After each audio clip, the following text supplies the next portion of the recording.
दोस्तों कैसे हो आप सब लोग। आईटीआर फाइलिंग स्टार्ट हो गया है। अभी रिसेंटली मैं यूट्यूब पर स्टेटस देख रहा था जिसमें ये आ रहा था कि आईटीआर भरना हुआ मुश्किल है। आईटीआर अब आप खुद नहीं भर पाएंगे। आईटीआर आईटीआर भरना मुश्किल है और इस तरीके से बहुत सारे लोगों ने थंबनेल लगा रखे थे। तो और इस तरीके से बता रखा था जैसे कि आईटीआर वन भर ही नहीं पाओगे आप। आईटीआर वन भरना मैं बोल रहा हूँ बहुत हुआ है आसान। और आईटीआर वन बहुत आसान है, आप खुद भर सकते हो। मैं ये 10 मिनट लिख रहा हूं पर 10 मिनट भी नहीं लगेंगे अगर आप खुद अपनी आईटीआर भरेंगे। ये सारी इंफॉर्मेशन आपको सारी इंफॉर्मेशन दूंगा मैं आपको कि आप अपनी आईटीआर खुद भर सकते हो और इसमें कोई दिक्कत नहीं आएगी आपकी आईटीआर में। और आप है ना, ये देखिए मैं एक आपको मैं बता दूं कि चेंजेस कहाँ पर आए हैं। चेंजेस केवल ओल्ड स्कीम में आए हैं। तो मुझे ये लग रहा है कि 60% 70% तो लोग न्यू स्कीम में कन्वर्ट हो चुके हैं। ओल्ड स्कीम में चेंजेस हुआ है। ओल्ड स्कीम में भी केवल इनकम टैक्स डिपार्टमेंट ने आपसे एडिशनल इंफॉर्मेशन में ये मांगा है कि अगर आप जैसे एलआईसी की पॉलिसी करा रखी तो पॉलिसी नंबर दे दो। कोई और डॉक्यूमेंट है, रिसिप्ट लगा रहे हो तो उसके नंबर दे दो, डॉक्यूमेंट आइडेंटिफिकेशन नंबर। एटीसी में जैसे जो जो आप डिडक्शन क्लेम कर रहे हो उसके आइडेंटिफिकेशन नंबर दे दो। अब अगर आप आईटीआर भर रहे हो तो आपको तो पता है, लेकिन अदर पर्सन आईटीआर भर रहा है तो उसको आपसे इंफॉर्मेशन एक एक मांगनी पड़ेगी। यानी उसके लिए आईटीआर वन फाइल करना हो गया है मुश्किल। आप नोटिस करना कि अदर पर्सन के लिए आईटीआर भरना हो गया है मुश्किल, क्योंकि उसको बार बार में आपसे इंफॉर्मेशन लेनी पड़ेगी। एचआरए के लिए वर्क प्लेस कहाँ काम कर रहे हो, कितनी सैलरी है, एक्चुअल एचआरए कितना मिला आपको और कितना आपने रेंट पे ऐड किया। तो ये सारी इंफॉर्मेशन उसमें फिल करनी पड़ेगी। ये सारी इंफॉर्मेशन, ये चीजें ओल्ड स्कीम में ही है, न्यू स्कीम में नहीं है। न्यू स्कीम की आईटीआर तो बहुत आसान है, केवल आप 10 मिनट की जगह 5 मिनट्स में फिल कर सकते हैं। और अब जैसे एटीसी के लिए बता रखा है कि एटीसी में जो भी डिडक्शन क्लेम कर रहे हैं उसमें जैसे पॉलिसी एलआईसी की है तो एलआईसी का पॉलिसी नंबर देना होगा। अदर कोई डॉक्यूमेंट लगा रहे हो तो उसका डॉक्यूमेंट आइडेंटिफिकेशन नंबर, जो भी डॉक्यूमेंट का नंबर है वो आपको मेंशन करना पड़ेगा। एटीडी अगर कोई इंश्योरेंस करा रहे हैं आप, वो है तो इंश्योरेंस पॉलिसी मेडिक्लेम वगैरह हो रहे हैं तो मेडिक्लेम पॉलिसी का नंबर देना पड़ेगा। एटीई एजुकेशन लोन ले रहा है तो आप एजुकेशन का लोन का account number, sanction date, amount और आउटस्टैंडिंग, ये सब ओल्ड स्कीम में है। ओल्ड स्कीम में सेक्शन की डिडक्शन मिलेगी, इसलिए ये सब आपको देना है। तो ये सारी इंफॉर्मेशन अब जो भी अदर पर्सन से आप आईटीआर भरा रहे हो उसको मांगनी पड़ेगी, इसलिए उसके लिए आईटीआर वन फाइल करना हुआ मुश्किल।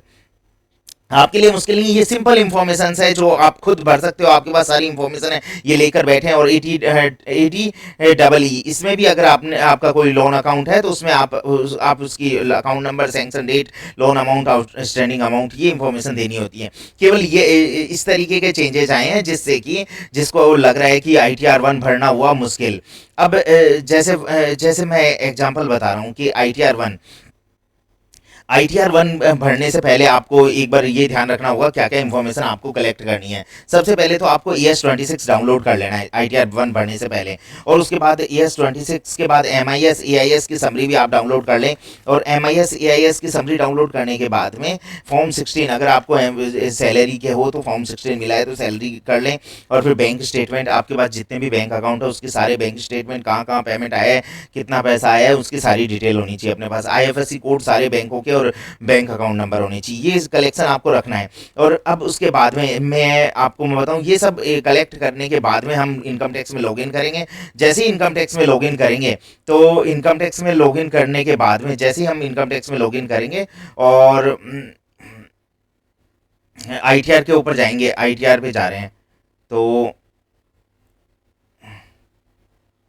जैसे इनकम टैक्स में लॉगिन किया, ये रहा, एक मिनट,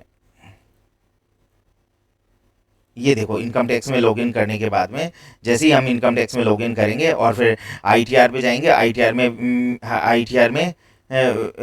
इन फाइलिंग में आएंगे, व्यू, और व्यू में income tax return, income tax return में फाइल इनकम टैक्स रिटर्न, इस पे जाएंगे, फाइल इनकम टैक्स रिटर्न।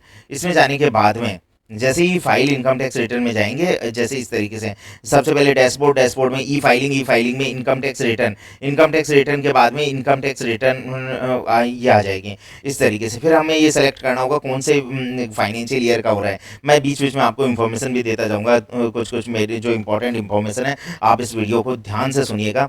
कि इन्फॉर्मेशन ये है कि 25-26 करंट जो असेसमेंट ईयर है 25-26 है, ऑनलाइन फाइल कर रहे हैं तो ऑनलाइन फाइल कर रहे हैं। मैंने पिछला भी एक वीडियो बनाया था जिसमें ITR 1 के बारे में बताया था। अभी मैं फ्रेश स्टार्ट करूंगा फाइलिंग है। अब इसके बाद में आप इंडिविजुअल है, HUF है, अदर्स है, तो इंडिविजुअल के लिए अब सबसे इंपॉर्टेंट चीज़ है अब ITR का फॉर्म ITR 1 सेलेक्ट कर रहा हूँ। इंपॉर्टेंट चीज़ ये है कि ये आपको नहीं, कोई भी नहीं बताएगा कि ITR 1 किसको भरना है। सब ITR 1 भर रहे हैं, अगर सैलरी की है तो भी ITR 1 भर रहे हैं, लॉन्ग टर्म कैपिटल गेन, अरे ये देखो कि 50 लाख रुपए तक इनकम है तभी ITR 1 जाएगी।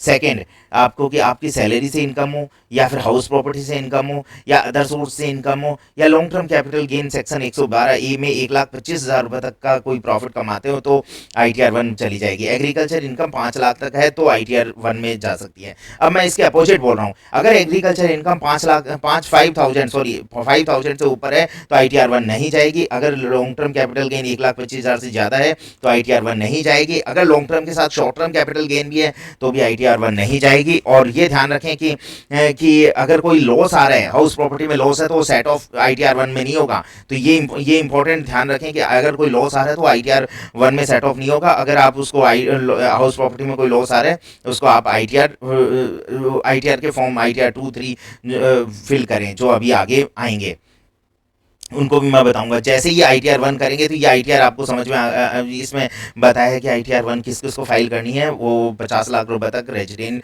और ये भी है कि रेजिडेंट होना चाहिए। ये देखिए, रेजिडेंट होना चाहिए, 50 लाख तक की इनकम होनी चाहिए, सैलरी से इनकम हो सकती है, हाउस प्रॉपर्टी से इनकम हो सकती है, अदर सोर्स से हो सकती है, और लॉन्ग टर्म कैपिटल गेन जो 111-125 तक, एग्रीकल्चर इनकम 5,000 रुपये तक। ठीक है, तो उसको ITR 1 फाइल कर सकता है। ITR 1 के लिए प्रोसीड कर दिया मैंने। जैसे ही ITR 1 प्रोसीड कर दिया, लेट्स स्टार्ट है, और इस तरीके से आ जाएगा ये ITR 1। ठीक है, इसको स्टार्ट कर देते हैं, लेट्स स्टार्ट। और फिर अब ये पूछ रहा है ITR 1 में कि आपको ITR 1 क्यों भरनी है, किस लिए भर रहे हैं, कोई भी एक रीज़न दीजिए। तो ये है टैक्सेबल अमाउंट से ज़्यादा है हमारी। जैसे अब टैक्सेबल अमाउंट क्या होती है, आप ये ध्यान रखें, हर एक पॉइंट को मैं डिटेल में बता रहा हूँ आपको कि टैक्सेबल अमाउंट, अगर ओल्ड स्कीम में जा रहे हो आप तो ओल्ड स्कीम में 2.5 लाख रुपये तक मैक्सिमम मिनिमम, वो 2.5 लाख रुपये तक आपकी इनकम है तो ITR भरने की आवश्यकता नहीं है। 2.5 लाख से ऊपर है तो ITR भरनी होगी। टैक्स लगने से इंपॉर्टेंस नहीं है कि 2.5 लाख से ऊपर इनकम है तो आपको ITR भरनी मैंडेटरी है। ऐसे ही न्यू स्कीम में अगर 3 लाख रुपये से ऊपर इनकम है तो आपको ITR भरनी होगी। तो ये है कि अब हमारी जो टैक्सेबल इनकम है more than the basic exemption limit, 2.5 lakh old scheme में, न्यू स्कीम में 3 लाख से ऊपर है तो। अदरवाइज आप इनमें से कोई पॉइंट सेलेक्ट करके और भी भर सकते हैं, नहीं तो अदर करके भी कर सकते हैं। ठीक है, इसमें कोई इशू नहीं है। ये ऑटो पॉइंट नंबर 1 पे सेलेक्ट रहता है और मोस्टली यही करते हैं सब।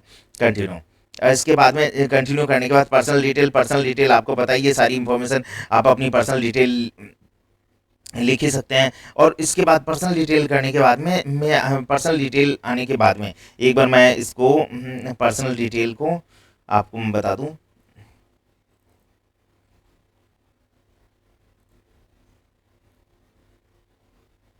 ये देखिए, पर्सनल डिटेल मैंने इसको सबमिट कर दी है, क्योंकि मैंने डिस्क्लोज नहीं करना चाह रहा था, इसलिए मैं इसको पर्सनल डिटेल को डिस्क्लोज नहीं करने के लिए मैंने इसको कंफर्म कर दिया। जो भी नाम, एड्रेस, टेलीफोन नंबर और ये ही होते हैं, पैन नंबर और आधार नंबर वगैरह, ये इंफॉर्मेशन बेसिक इंफॉर्मेशन होती है। अब आपको ग्रॉस टोटल इनकम, ये मेन है आपकी जो ITR भरने के लिए। सैलरी में आप अपनी ग्रॉस सैलरी जो भी दिखा सकते हैं। 17 फॉर्म 16 दे रखा है तो फॉर्म 16 को देख कर भरते हैं और नेट सैलरी आ जाएगी। और यहाँ पर एडिट का ऑप्शन है जहाँ पर आप एडिट कर सकते हो। इसमें जैसे ही एडिट करोगे, एडिट करने के बाद आप इंफॉर्मेशन भर सकते हो कि ये हाउस प्रॉपर्टी में लेट आउट है, सेल्फ ऑक्यूपाइड, इस तरीके से जो भी मकान है उस हिसाब से आप भर दें। और उसमें फिर ये आपकी कितना रेंट रिसीव हुआ और इस तरीके से सेव करें, और सेव करने के बाद में सबमिट कर दें। हैं, इसको सबमिट करना पड़ेगा। इसको उसके बाद में इनकम फ्रॉम अदर सोर्स, अगर कोई आपका बैंक से ब्याज आ रहा है तो इनकम फ्रॉम अदर सोर्स आ गया। और एग्जाम्सन, अगर कोई एग्जाम्सन है आपके पास तो टैक्स एग्जाम्सन, और यदि कोई भी है तो इस तरीके से आप सबमिट कर दें। फिर टैक्स पेड, यहाँ पर तो अब इसके बाद जैसे ही जब तक ये पुराना इन्फॉर्मेशन को आप सेव नहीं करोगे तब तक वो आगे नहीं बढ़ेगा। है ये एग्जाम्शन सेक्शन 80C अब यहाँ ये डिसेबल है क्योंकि न्यू स्कीम में लगाए हैं, तो न्यू स्कीम में कोई ये एप्लीकेबल नहीं है, इसलिए न्यू स्कीम में लगाएंगे तो कोई एप्लीकेबल नहीं है। तो इसको मैंने कन्फर्म कर देता हूँ, उसको कन्फर्म हो गया। और फिर उसके बाद में ये आ गया यहाँ पर। इसके बाद नेक्स्ट है, नेक्स्ट इसमें कंफर्म करने के बाद कंफर्मेशन ऑफ इनकम और टैक्सेबल इनकम ये ऑटोमेटिक फिल करके आएगी। इंटरेस्ट वगैरह टीडीएस कटा है उसकी इन्फॉर्मेशन भी आपकी इसमें आ जाएगी और इसको कंफर्म कर देंगे।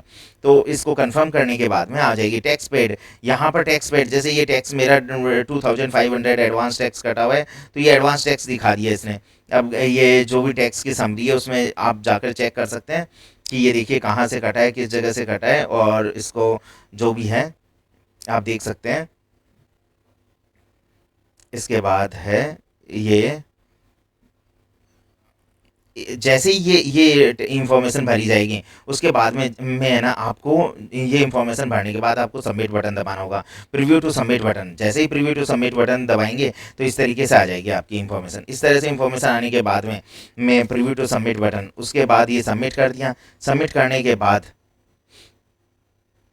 प्रीव्यू ये सबमिट करने के बाद में जैसे ही सबमिट करा, यहाँ पे आपको प्लेस लिखना होगा जहाँ से भी आप रिटर्न सबमिट कर रहे हैं। रिटर्न सबमिट करने के बाद में इस तरीके से प्रीव्यू आएगा। आप अपने नए फॉर्म को पूरे को डाउनलोड कर सकते हैं और ये सारी इन्फॉर्मेशन चेक कर सकते हैं, एक बार रिव्यू कर सकते हैं कि आपका फॉर्म सारा सही आ रहा है नहीं आ रहा है इस बारे में। और फिर जैसे ही रिव्यू करने के बाद में आ जाएगा proceed to validate. Proceed to सारी इन्फॉर्मेशन चेक कर ली, प्रोसीड टू वैलिडेट करेंगे। और फिर ये अपलोड लेवल वैलिडेशन, ये अब आजकल 2 बार वैलिडेशन होने लग गया। पहले एक बार होता था कि अब अपलोड लेवल वैलिडेशन हो गया। यहाँ पर वैलिडेशन सक्सेसफुल आ गया, प्रोसीड टू वैलिडेशन। अब वैलिडेशन के लिए अब ई वेरीफाई के लिए बता रखा है। आप ई वेरीफाई अगर साइन करके भेजना चाहते हैं या बाद में करना चाहते हैं तो ये बाद में भी कर सकते हैं। ई वेरीफाई आ गया, ई वेरीफाई करने के बाद में आप कंटिन्यू करेंगे। अब आपको आधार कार्ड से वेरीफाई वो पैन आधार से करना है या फिर बैंकिंग से करना है, तो वो आप नेट बैंकिंग से करना है या थ्रू बैंक अकाउंट करना है, डीमेट अकाउंट करना है, तो इन किसी से भी आप ई वेरीफाई कर सकते हो। जैसे ही ई वेरीफाई आधार से कर रहे हैं तो जनरेट ओटीपी मांगेगा, ओटीपी आपको फिल करना होगा। ओटीपी फिल करने के बाद कंफर्म फॉर्म सबमिशन, ये सबमिशन ऑफ रिटर्न, यहाँ जैसे ही रिटर्न सबमिट करोगे आपको सबमिट हो जाएगी रिटर्न। और रिटर्न सबमिट होने के बाद में इस तरीके से आपको शो किया जाएगा कि file income tax return successfully ली। आप इसको बार बार में देख सकते हैं और फिर गो टू डैशबोर्ड, तो यहाँ पर रिटर्न सक्सेसफुली सबमिट हो गई है आपकी। अब इंपॉर्टेंट ये है कि कुछ लोग ये कह रहे हैं कि मेरे जो फ्रेंड्स हैं वो ये कह रहे हैं कि जैसे 7 लाख रुपए तक की इनकम एग्जाम्प्ट है या 12 लाख रुपए तक की एग्जाम्प्ट है, बहुत बार कन्फ्यूज होते रहते हैं। तो 12 लाख तक की एग्जाम्प्ट नहीं है, 7 लाख रुपए तक की ही न्यू स्कीम में डिडक्शन है। और ये भी मैं बता दूं आपको स्टैंडर्ड डिडक्शन के बारे में कि न्यू स्कीम में केवल न्यू स्कीम के अंदर जो डिडक्शन है वो ये न्यू स्कीम में जो डिडक्शन है वो केवल स्टैंडर डिडक्शन है वो 75,000 रुपये की। ओल्ड स्कीम में आपके 50,000 रुपये की स्टैंडर्ड डिडक्शन है। तो और जो आपको बाकी लॉन्ग टर्म कैपिटल गेन के बारे में बताई दिया। और आपको अगर कोई भी प्रॉब्लम आ रही है तो आप कमेंट बॉक्स में लिखें, मैं 24 आवर में आपको रिप्लाई दूंगा इसका जो भी रिलेटेड इशू आ रहा है वो। और आपका वीडियो देखने के लिए बहुत बहुत धन्यवाद।